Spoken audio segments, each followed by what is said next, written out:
What's up everyone, Zach Seif here. Today we're going to go over my live guitar rig for 2025.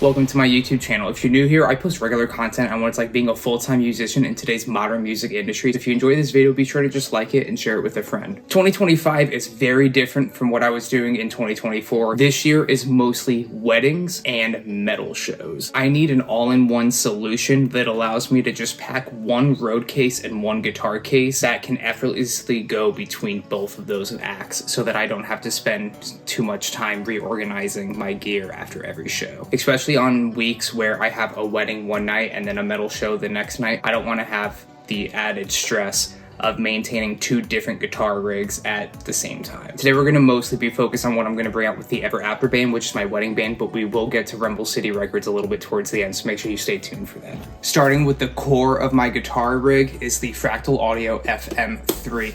I've been using the FM3 on and off since 2020, and it has slowly become the most indispensable piece of gear that I own. It's small enough to fit on bar stages. It's small enough to fit in cram spaces for weddings where we're trying to fit an 8-piece band where just a normal DJ booth would be. And it gives me access to every guitar tone that I could possibly need. With just the stock buttons here, I have access to 3 distinct clean tones, a crunch and lead tone, plus my acoustic piezo tone, which we'll get to later, as well as a high gain and a heavy solo tone, as well as my tuner. So just with these 3 stock buttons, I could play an entire show with no issues. But because I have the Ampero switch here, I can also toggle my chorus and phaser on and off, as well as my pitch block, and then also how far I'm detuning. That comes in handy for Rumble City Records, where some of the songs we're playing are in C standard. So I can use the built-in pitch shifting of the Fractal to go from E flat, which is our standard tuning in that band, all the way down to C without any noticeable issues. And it also allows me to plug in an expression pedal, which I use for wah and whammy style effects. This year we're going with the Fractal EV1. I've never used this prior to buying it earlier this year. I was on a theater gig and my existing expression pedal failed on me during rehearsal. So I had Fractal overnight ship one of these to me, and it's probably the most robust expression pedal I've ever used. It feels good for volume swells, it feels great for rock and wah solos, and it does the Digitech whammy thing very well, giving me very accurate pitch tracking. In terms of wireless units, the bassist and I have upgraded to the Shure SLX, so we're no longer using the GLXD system because we were getting too many issues with connectivity and having too many different 2.4 gigahertz wireless units on the stage at once, because our 32 channel digital mixer uses an external Wi-Fi router that's also on the 2.4, and by the time you get to these wedding venues where there could be 200 to 500 people, it's just too confined of a space to reliably have several different types of 2.4 wireless systems. This way all instrument and vocal microphones are in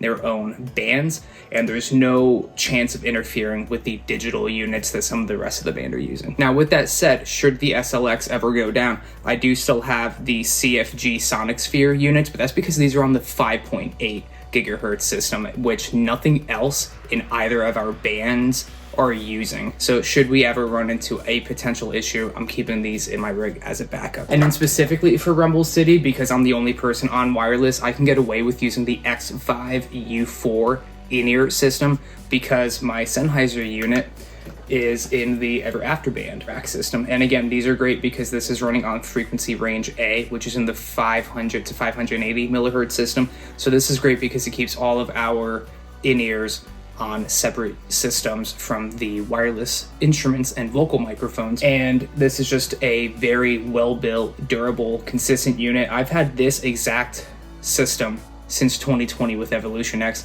and it's never let me down. But because I don't want to consistently rack and unrack that when I have a show with Rumble City. As you know from my vlogs lately, I've been having access to direct audio, and that's where this Rode AI Micro, or AL, I think it's AI Micro, comes into play. I just simply plug this into my phone and I send a direct feed from my in-ear system or through an auxiliary out or a headphone out on the mixer, and this is how you can hear what I hear directly. I highly recommend that you start recording your shows with high quality audio. That way you can go back and analyze things that you might want to fix or improve on for your next show. Just for your own band's sake, it really helps you dial in your live show when you can see what's working and what's not working. And the way that I hear everything is through my JH Audio custom in-ears. I got these back in 2020 towards the tail end of Evolution X and the beginning of Crash the Party.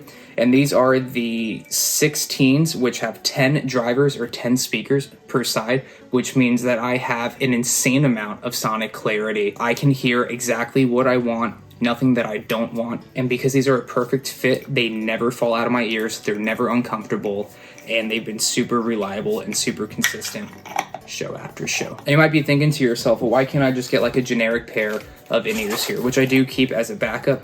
And the main issue with these is that they're fine. They're probably going to be a bit sterile, maybe not as flat as an in-ear monitor should be, but they're not custom fit, which means you're going to be losing a lot of the low end, and it might make using in-ears an unpleasant experience for you. If you've ever tried to use an in-ear system and you just use generic headphones off the shelf, it's not going to sound right. Yes, custom molds can run anywhere from $500+, but I highly recommend that if you are going to take this seriously for a long time, investing in your hearing is the best thing you can do because you can't fix that later. Next up would be where I show my iPad, but I don't feel like walking 2 feet to go grab that because I'm already set up. But this is the iPad holder that I use on stage for the Ever After Band and Rumble City Records. It just screws onto my mic stand and then I can adjust it to whatever viewing position I want. And the reason why I like this Hercules 2-in-1 tablet and phone holder stand is because I can move my iPad far enough out of the way that I can't accidentally hit it with my guitar, and it allows me to always have access to my in-ear monitor program so that I'm never more than a few seconds away and a few button clicks and swipes to adjusting my mix so that I can continue giving the best performance possible on stage. Next up, we have the Hum X from EV Tech. There are some venues that have absolutely terrible electricity and have a ton of interference, and it drives me absolutely nuts when you hear nothing but the entire night.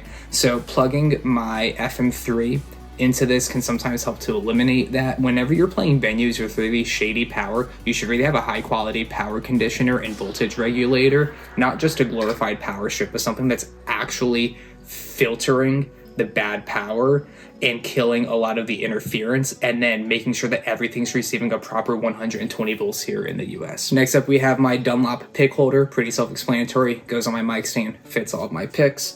And then we have my Sennheiser vocal microphone. I absolutely love this mic. It is the E945. I picked this up on the road with Crash the Party, and I've been using it ever since because it fits my vocal range, response, and timbre perfectly. Every band I've ever been in says that my voice sounds great with this microphone, and I have to agree. It accentuates what's good about my voice, and it doesn't make anything that's bad kind of stand out. So I highly recommend that if you're looking to really elevate your live sound as a vocalist, go to a store and try a bunch of microphones. For as much shit as Guitar Center gets, they typically have 10 to 20 vocal mics there that you can just put on a pair of headphones and talk and sing into each one to see what fits your personal voice the best. And that's going to give you the best result night after night. Some other must-haves for the stage for what I do are a capo, especially for weddings. You never know when you're going to run into a song that requires one, or if you need to change the key of something on the fly. Always good to keep one of those around. I've got my pick tin with Angel Vivaldi on it. I'm a Dunlop artist. I absolutely love working with them. We still have the Eric Johnson Jazz 3s and the Mick Thompson Jazz 3s. And then we have the Majesty multi-tool for my Musicman Majesty guitars. I can adjust anything on the guitar with this one multi-tool, so it's nice to just have access to that without having to open up my toolkit. Speaking of toolkit, I finally have a proper Dunlop kit here, so I can do string changes, setups, and cleanings no matter where I am. Little headstock dude from Planet Waves, which I had to get separately. The strings that I use are 9 to 46 for my standard tuned guitars and 10 to 48 for my E-flat guitars. So these go on all the wedding guitars, these go on all the Rumble City record guitars. And then I have all the tools that I need for string changes. I've got fretboard wipes, I've got tools, I've got lubricants, multi-tools, screwdrivers, polish, cloths, tuner, pick, everything you need to keep your guitars in tip-top shape no matter what. Mint House USB-C fan. This goes on my mic stand and allows me to have a nice consistent breeze the entire evening. Look at how quiet that is. It does not get picked up by the microphone. It doesn't make the mic stand vibrate, and I can have my clearly long, luscious hair blowing all night long. But this really comes in handy, especially in the peak wedding season around July, August, September, where it can be like 90 degrees in that room. So I switched from that big Lasco floor fan that I had in Crash the Party when we were on tour to this guy, and it works perfectly. It looks sleek, and now almost everyone else in the band has one as well because they were jealous. Let's talk guitars. This year I've got a really great trio of axes that I plan on bringing out for the majority of the Ever After band weddings. Everything always stays in the Quantum Industries guitar case between the GTX triple electric model and the new AGX model, which also fits acoustic and semi-hollow instruments. I'm actually on the hunt for a Gibson 335 right now because I think that would fit cocktail hours, ceremonies, and a lot of the jazz up tops that we do very well. Plus, it's a very elegant looking guitar. I can fit that in the AGX alongside 2 other guitars, or if I ever need an acoustic guitar for any reason, I can put 1 acoustic and 1 electric in this case, and it solves all of my touring needs. Starting with my LSL custom Sadakoi, I got this guitar as part of a partnership that I have with LSL, and it's my take on the perfect Stratocaster. We have a PAF style bridge pickup that perfectly splits to make it a true single coil. And then we have 2 60s style single coil pickups in the middle and the neck position. Pair that with a 5-way blade and I have access to every classic sound I could ever need for a wedding gig. This guitar has the perfect weight to it. All the contouring is done by hand. It has some finish checking and relicking, which I really like. And we have heavy aging on the neck so that my hand can just effortlessly glide no matter how hot and sweaty it gets on stage. We have 22 stainless steel frets. All my guitars have stainless steel frets. Next up is the newest addition, which is my lightest guitar, but also probably one of my most aggressive. It's the Jason Richardson Cutlass model from Ernie Ball Musicman. If I do end up getting the Gibson 335, I'll probably swap these out back and forth with each other. But the reason why I like this guitar is because it barely weighs anything, so it's super comfortable to play for 3 to 4 hour gigs. The pickups are stupid versatile. Like, they're not just made for metal. I played entire weddings with just this guitar because there's a lot of clarity and character to them, and it allows the guitar to do whatever you need it to. It's almost like a bare bones platform that just works really well and responds well to all the tones that I'm used to using. It has a built-in boost, which is really good for solos and sustain, and it also has a coil tap that allows me to get basically a Telecaster out of this guitar, where it takes out the middle coils and just gives me the outer coils in the 3 different positions, essentially turning this into a Telecaster, which is really cool. Beautiful roasted maple neck, ebony fretboard, stainless steel frets, Shaler locking tuners, compensated nut for improved intonation and tuning stability. This guitar is an absolute champ.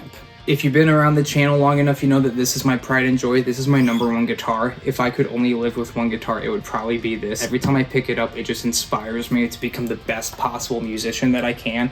And there's just something about looking at this guitar and just my jaw drops every time I look at it. I still can't believe that I own one. These are incredibly difficult to find, and they're only going up in price because they were a limited run during lockdown.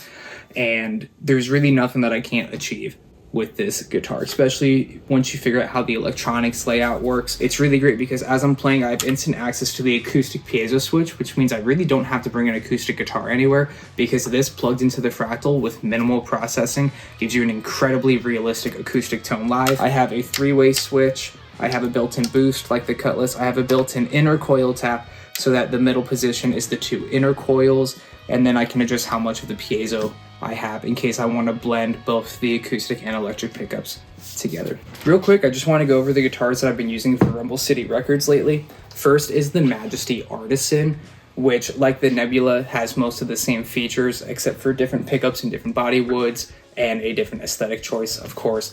This is what I use for all the standard tuning stuff. And this one also has an active trem. It does have the piezo as well, except I don't need any acoustic sounds in that band because we just play metal covers for the most part. But this guitar is super easy to play, and I would hate not having a Majesty style guitar in both bands. So this one stays in E flat for Rumble City Records. And then for all of the drop D, or in our case drop D flat / C sharp stuff, I have the Aristides 060R. This is my custom build from Aristides that I received late last year. This guitar is stupid resonant.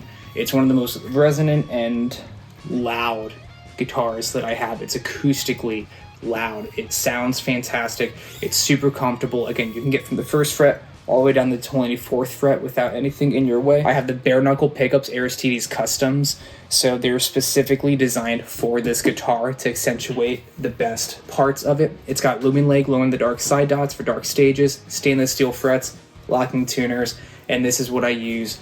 About 50% of the night is split between standard and drop D. One thing I do want to mention real quick is my new usage of Apple AirTags, which allows me to just keep track of everything just in case. This would have been more handy when I was gigging with Evolution X and Crash the Party and we were touring across the US and playing shows in different states every night and using a truck and trailer in the case of Crash the Party, where just in case something happens, you can find your equipment no matter where it is. This is just a peace of mind thing. Do I really need it in these cases? Not really, but does it make touring a lot less stressful? On top of also having tour insurance, which I highly recommend you check out. I use Heritage Instrument Insurance, which is underwritten by the Hartford industry. Not only can I find my gear if it ever gets lost or stolen, but I can also get it repaired and have the insurance take care of that. I'd be a fool not to mention the fact that I only use high quality thick leather straps these days. I still have some nerve issues from an accident that I had a couple years ago and just from strenuously touring over the past half decade. So these straps allow more of your shoulders to absorb the weight of your guitars, and it just allows for a more comfortable experience. They also look a lot nicer, so these heavy duty thick leather straps really come in handy, and you'll thank yourself in the long run if you start using them now. That's gonna wrap up today's video. I hope you all enjoyed seeing what I take out on the road in both the Ever After Band and Rebel City Records. If you want more content like this on the regular, it takes 2 seconds and 1 button click to subscribe so that you can see more videos like this when they come out. Until next time, everyone, keep on following your dreams.